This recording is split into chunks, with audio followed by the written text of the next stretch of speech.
নবী করিম সাল্লাল্লাহু আলাইহি ওয়াসাল্লাম তিনি আমাদের সমস্যার গোড়ায় হাত দিয়েছিলেন।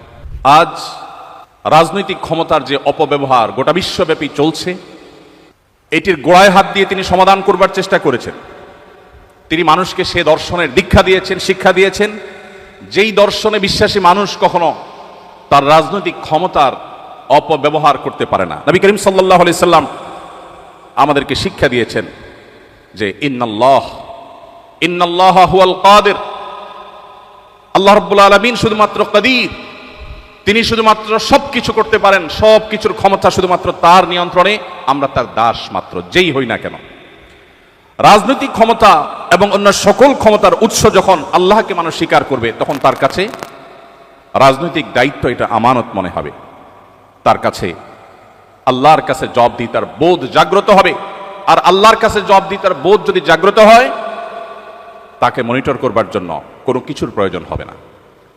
সেলফ মনিটরিং সিস্টেম দ্বারা সে নিজেকে সঠিক পথে ধরে রাখবে। আজকের পৃথিবী আজও যদি মুহাম্মদ সাল্লাল্লাহু আলাইহি সাল্লামের সেই জীবন দর্শনকে ধারণ করে, আজ যে সমস্যাগুলো আমরা দেখছি, এগুলোর সমাধানের পথ অনেক সহজেই তারা খুঁজে পাবে। সময়ত উপস্থিতি, নবী করিম সাল্লাল্লাহু আলাইহি সাল্লাম শোষণমুক্ত সমাজ করবার জন্য, গঠন করবার জন্য কি না করেছেন, আমি প্রায় বলার চেষ্টা করি। অনেক নীতি কথা আজকের সমাজে আমরা শুনতে পাই, অনেক সুশীল মানুষ আমরা দেখতে পাই।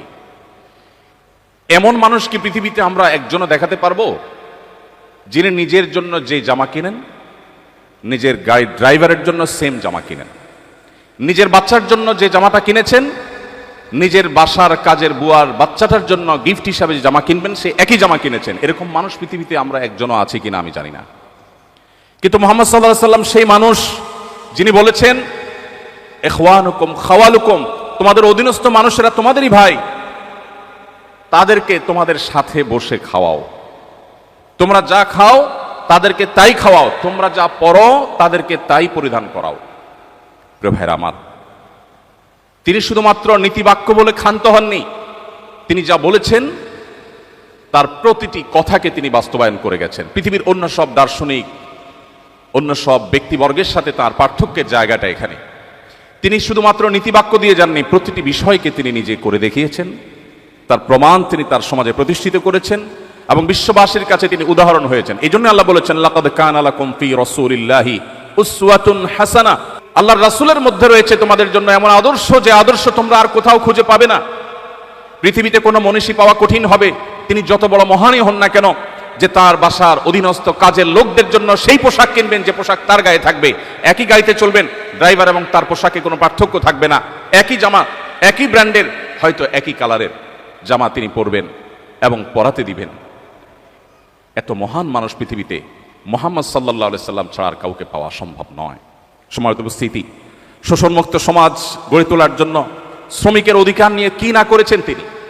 পৃথিবী বলছে শ্রমিকের অধিকার দাও, নবীজি বলছেন না, হয়নি।